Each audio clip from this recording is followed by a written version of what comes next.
Thank you. And the next question I've got is, if a human being was produced via cloning, so no fertilization ever happened, therefore fertilization, people are arguing that fertilization couldn't be the beginning of life. So as we claim as pro-lifers, what would you say to that?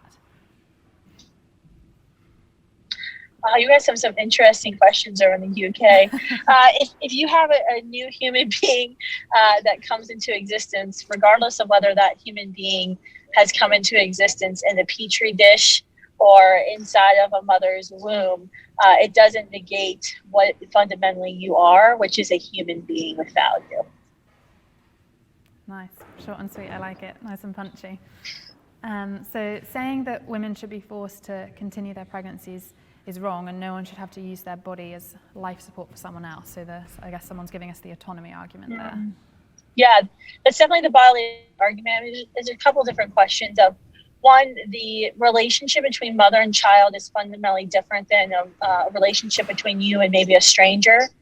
When you engage in heterosexual sex, you're acknowledging that there could be a natural consequence of your decision, of your behavior, which is a creation of a unique whole living human being. It's more of like an argument where if you would say, I'm going to donate my kidney to a friend, and then you donate your kidney, and then you have a big fight with your friend, and then you go back to your friend and say, never mind, I want my kidney back.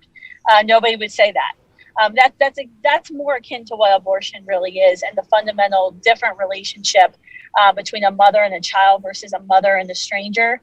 Ultimately, I would also say that, in America, we say life, liberty, and the pursuit of happiness, and there's a very natural hierarchy of rights we see in natural law, and someone's life always takes precedence over someone's liberty, even if they're inconvenient to you at the time.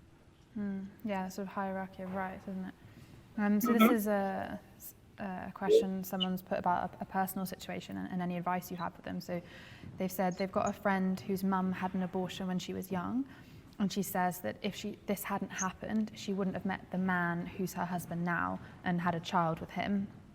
And do you have any advice on how this person can put this into perspective for her friend? I mean, I think we all make choices. We have a lot of students that I've certainly met here in the United States where their parents have had and chosen to have an abortion before they've had them. And their parents, some of the mothers who refuse to acknowledge what abortion really is, their argument is, well, if I didn't have an abortion, then you. And there's still fundamentally a wrongness of the act of abortion. Abortion is the intentional killing of an innocent human being who came into existence and had a unique unique DNA code, never existed before and will never exist again. So I think you can hear those arguments all the time. I think if you're having like a personal discussion with somebody like that, I really wouldn't focus on that. I would more focus on them and their personal journey with their abortion decision, and hopefully try to, if they're suffering from post-abortion syndrome, displaying some of the symptoms, help them seek healing to heal from their abortion decision in the past. Yeah, great, thank you. This is a question from someone who's a pro-life, like a university student over here. And they said that being pro-life at university has a real stigma attached to it, and I don't want to have my studies affected. I'm not particularly outspoken either, so I find the idea of challenging the narrative quite daunting. Do you have any advice for them? Well, I mean, I think, challenging the pro-abortion narrative can come in varying degrees. It could be, sharing pro-life news articles on Facebook or Instagram or Snapchat or Twitter. It could be putting a bumper sticker on your car or on the back of your laptop. It could be a little bit more aggressive of wearing a pro-life t-shirt, speaking out in class. And so I would encourage you to kind of start with some of the smaller things. I would start with talking points or questions that raise discussions versus bold statements. So in the United States, we say we'll do a protest and we'll say defund Planned Parenthood. That's a pretty bold statement. You might want to start out with, posting on your social media of what would say, well, what does Planned Parenthood really do? And what does only 3% of abortions really mean? And maybe start asking questions. So I think there's varying degrees of just kind of getting started. I think the other thing would be to surround yourself with other like-minded pro-lifers by joining a Students for Life club or Right to Life club on your campus or in your community, because I think that will actually embolden you further once you sort of surround yourself with other like-minded folks.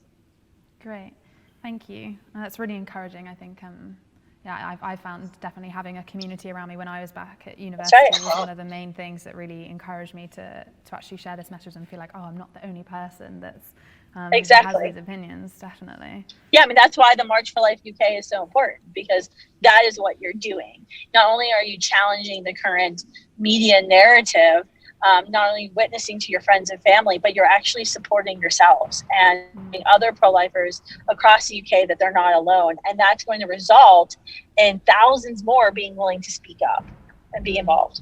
Yeah, for sure. Yeah, I've already had conversations with people from previous marches who said, you know, yeah, the March for Life was what really emboldened them to actually now have these conversations, knowing that they almost feel like they've got this army behind them, which is, yeah, super cool. Perfect. And the last question I've got for you is someone said, surely if someone's made a mistake and got pregnant, they shouldn't have to pay for that mistake for the rest of their life. So someone else should pay for your mistake then? I mean, I think that's a fair question that I've asked. It's kind of snarky, but it's a pretty fair question, because that's exactly what you're saying. You're saying someone else is inconvenient. I made a mistake. The result was a very natural consequence, the one that I knew when I was engaging in behavior that could lead to a pregnancy. So therefore, someone else should pay for the mistake I made. I would say that's just plain selfishness, and it's hard. And what we're talking about is personal responsibility. And when two heterosexuals engage in a sexual relationship, there are natural consequences, and some of them are nearly inconvenient. They're a little embarrassing, and some come with 18-year-long commitments, emotional, financial commitments to raise another human being. Great. Yeah, I love the way that you can be so succinct and heart-hitting, but it's so true.